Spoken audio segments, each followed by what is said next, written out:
कि किसी के दिल की मायूसी जहां से हो के गुजरी है, हमारी सारी चालाकी वहीं पर खो के गुजरी है।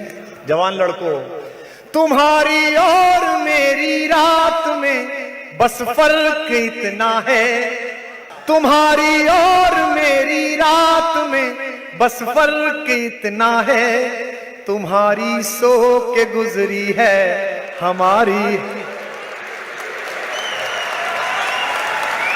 तुम्हारी सो के गुजरी है हमारी रो के गुजरी।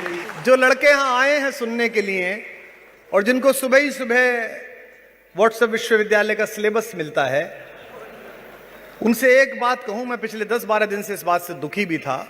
बोलता हूं तो फिर लोग नाराज भी हो जाते हैं, गालियां भी खाता हूं, तालियां भी सुनता हूं। जब बाहर जाओ इंदौर के किसी रास्ते पर, तो जब किसी दिन किसी दरोगा की आंख में आंख मिलाकर किसी अत्याचार पर उसके खिलाफ बोलने की ताकत और हिम्मत पालो, उस दिन गांधी के बारे में तबसरा करने के बारे में सोचना। –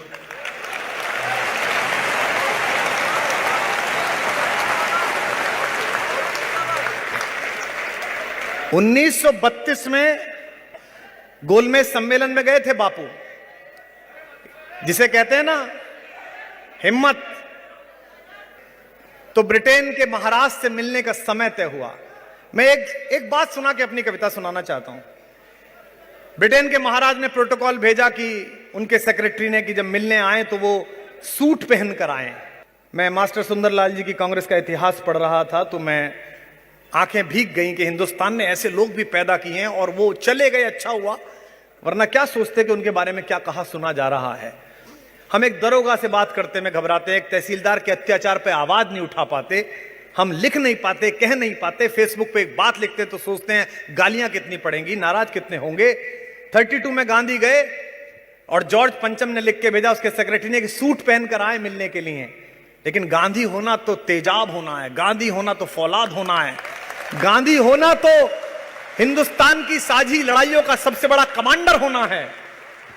बापू उसी फकीरी में एक धोती पहने हुए और चंपारण से मिली हुई लाठी लेकर दरवाजे पर हाजिर बंकिंग पैलेस के अंदर। पता चला महाराज को कि वो आदमी ऐसा आ गया। चर्चिल तो कहता ही था अधनंगा फकीर, कहा गया कि वो ऐसे आ गया है। तो महाराज ने सोचा, जॉर्ज पंचम ने सोचा मिलते हैं इससे।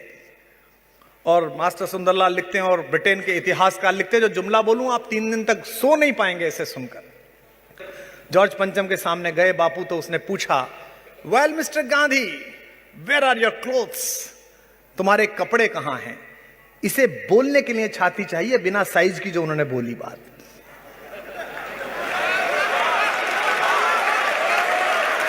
कहा कि well Mister Gandhi, where are your clothes. Gandhi ने मुस्कुराते हुए जवाब दिया, not only mine emperor, you have stolen the clothes of my whole country. केवल मेरे नहीं, पूरे देश के कपड़े तुमने चुरा लिए हैं।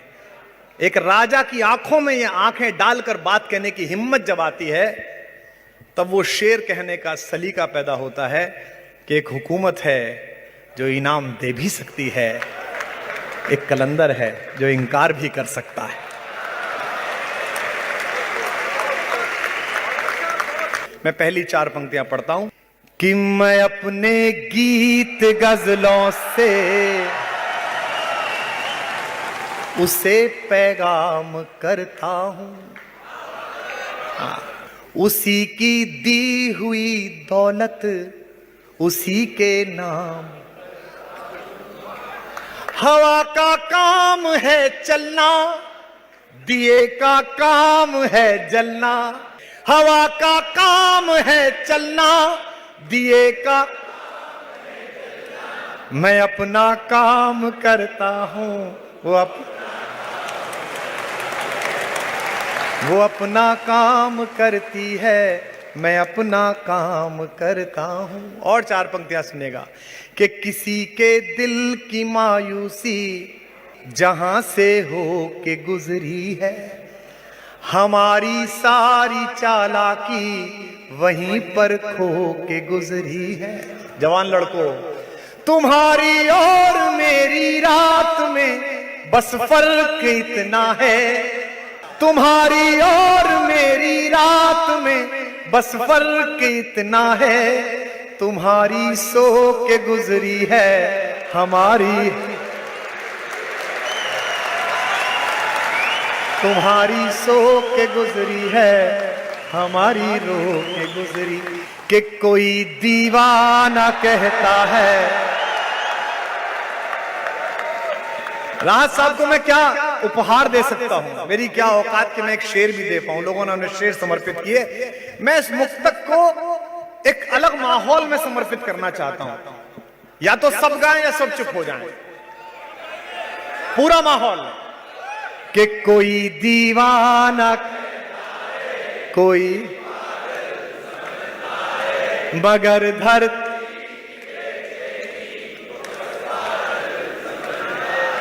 मैं तुझसे दूर, ये तेरा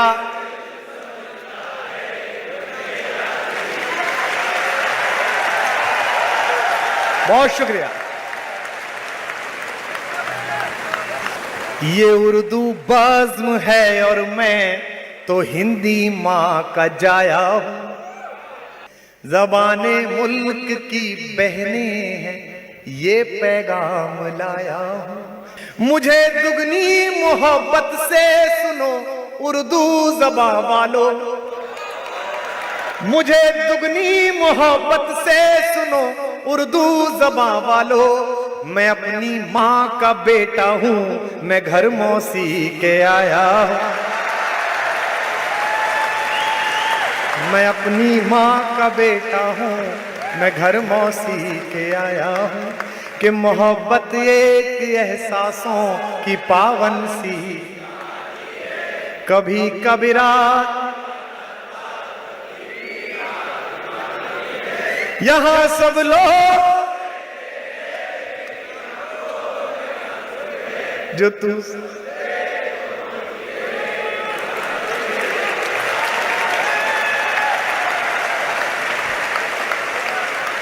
कि नजर अक्सर शिकायत आज कल करती है दर्पण से। अब गाओ।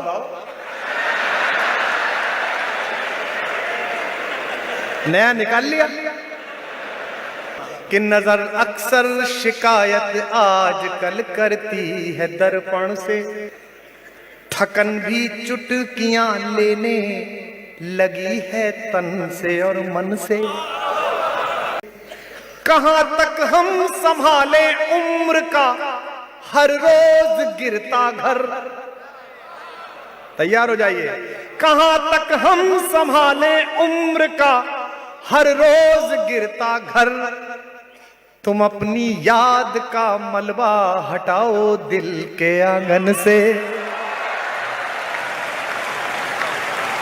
तुम अपनी याद का मलबा हटाओ दिल के आंगन से। कि ये मुक्तक मैं पढ़ता नहीं हूं, लेकिन पिछले महीने जो सियासी घटनाक्रम हुआ है तो मुझे लग गया कि पढ़नी चाहिए। कि समंदर पीर का अंदर है लेकिन रो नहीं सकता, ये आंसू प्यार का मोती है इसको खो नहीं सकता। मेरी चाहत को अपना तू बना लेना मगर सुन ले।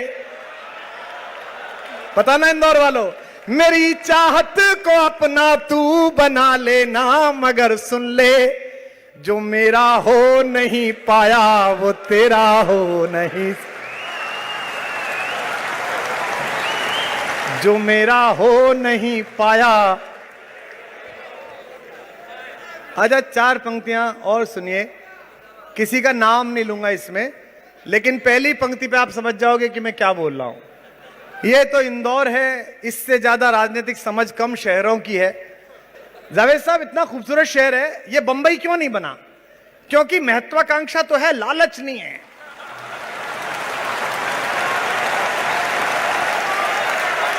लालच नहीं। पूरी लड़ाई और पूरी सफलता की योजना इस बात पर निर्भर है कि सुबह पोहे वाले से बात किए, गुरु सेव नहीं डाले तुमने इसमें बराबर। इसी पर पूरी योजना है। पहली 4 पंक्तियां सियासत पर पढ़ रहा हूं। नाम नहीं लूंगा, नाम लूं फिर नर्मदा में नहाऊं क्या फायदा। बिना नाम लिए पहली पंक्ति में समझ जाएं कि मैं कहां बोल रहा हूं। कि मुझे वो मार कर खुश है कि सारा राज उस पर है।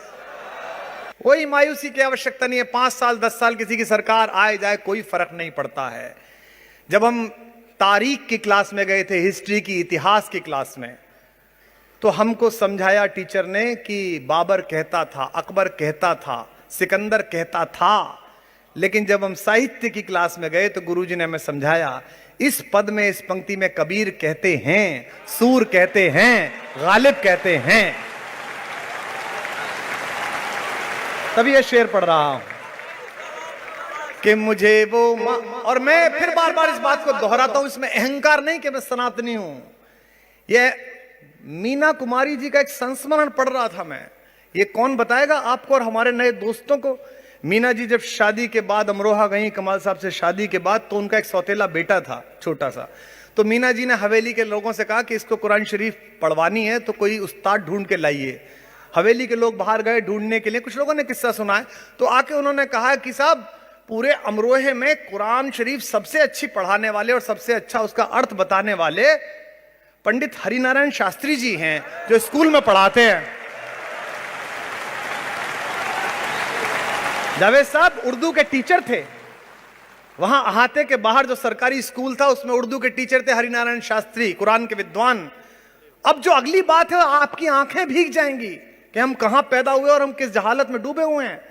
जब मीना कुमारी ने उन्हें बुलाया, कहा पंडित जी हमारा बच्चा है, कमाल साहब तो बंबई रहते हैं और ये दीन की तरफ भी नहीं जा रहा है, इसे कुछ आ नहीं रहा है, तो उर्दू भी पढ़ानी है और इसको कुरान शरीफ भी पढ़ानी है। तो उन्होंने कहा कि बहुरानी पढ़ा देंगे, हम आ जाया करेंगे। तो किस तारीख को? बोले कल से आ जाएंगे। तो बड़े डरते डरते मीना जी ने पूछा कि इसका वजीफा कितना रहेगा, इसके ट्यूशन की फीस कितने लेंगे? पंडित हरिनारायण शास्त्री ने जवाब दिया, वो हिंदुस्तान का भरत वाक्य है। पंडित जी ने कहा कि ईश्वर का पैगाम पढ़ाने के क्या पैसे, उर्दू पढ़ाएंगे तब ले लेंगे पैसे, इसके क्या पैसे। हम यहां पैदा हुए, हम यहां पैदा हुए। मैं राम के खानदान से आया हूं, उत्तर प्रदेश से आया हूं। जिस राम को माता सीता का पता एक दलित महिला शबरी ने बताया बेर खिला के, उसके वंशज सावन के महीने में जोमेटो से खाना आ गया तो खा नहीं रहे कि इसे मुसलमान ले आया।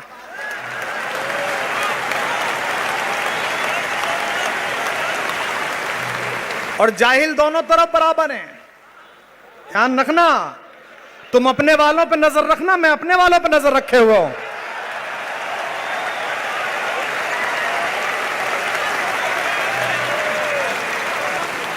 ये जश्न जारी रखो, कोई फर्क नहीं पड़ता। ये कितना भी खेत जोत लें अपने नफरत के ट्रैक्टर से, जब तक हम जैसे 2-4 जिंदा हैं इनके खेत में चरस बोए रहेंगे।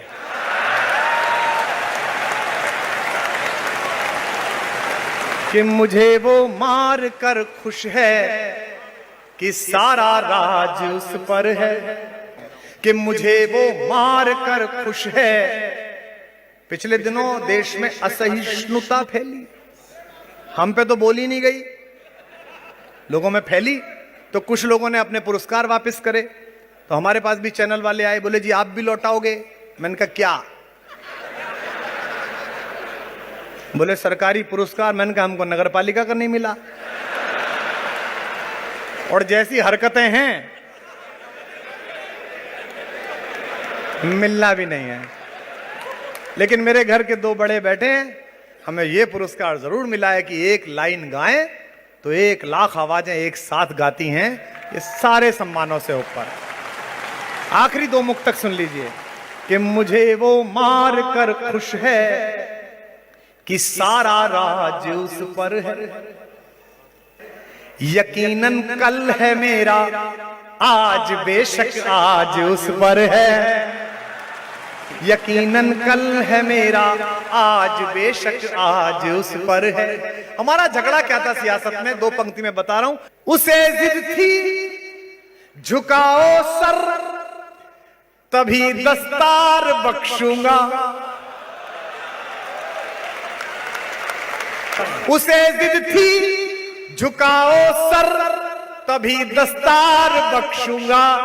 मैं अपना सर बचा लाया, महल और ताज उस पर है।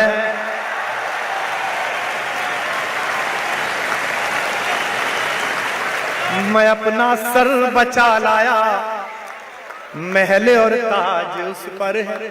इंदौर में एक अच्छी बात क्या है, इंदौरी पूरी दुनिया में कहीं हो वो पहचान में आता है। स्विट्जरलैंड के लूसन में बैठ के जो पिज्जा में सेव भर के खाए,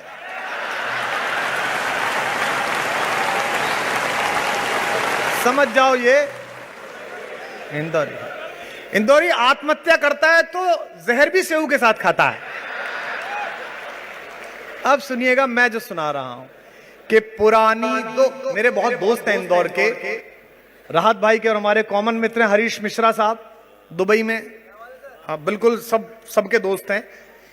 इस हॉल में, इस अभय प्रशाल में जो दोस्तियां बनाई हो आपने, जिंदगी में बड़े हो जाना तो बचपन की उन सारी दोस्तियों को साथ रखना, क्योंकि जो बचपन की दोस्तियों को साथ नहीं रखता, वर्तमान तो उसका मार्ग रोक ही देखता है, भविष्य भी उसके दरवाजे बंद कर देता है। तब कह रहा हूं,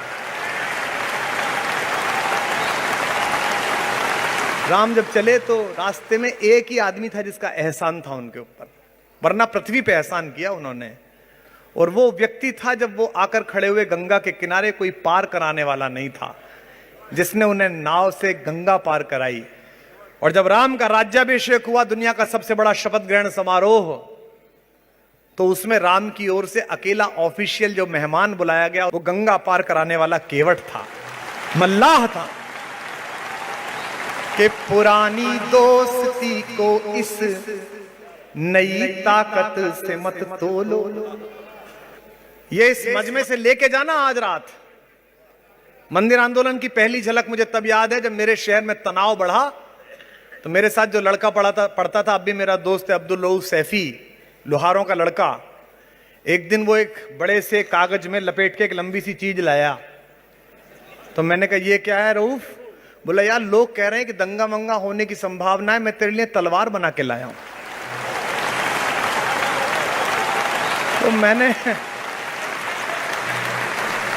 तो मैंने उससे कहा कि तलवार लाने की जरूरत ही नहीं है। जब जब दंगा होने की संभावना शहर में दिखाई दे, तू बाजी से कह देना कि वो और तेरे बड़े भाई हमारे घर के बाहर आके सो जाएं, और जब तेरे घर पे लगे तो मैं अपनी दीदी को लेके तेरे घर के बाहर आके सो जाऊंगा। तब पंक्तियां पढ़ रहा हूं कि पुरानी दोस्ती को इस नई ताकत से मत तोलो, ये संबंधों की तुरपाई है, षड्यंत्रों से मत खोलो। ये संबंधों की तुरपाई है, षड्यंत्रों से मत खोलो। मेरे लहजे की छैनी से गढ़े कुछ देवता जो कल, मेरे लहजे की छैनी से गढ़े कुछ देवता जो कल मेरे लफ्जों पे मरते थे, वो अब कहते हैं मत बोलो।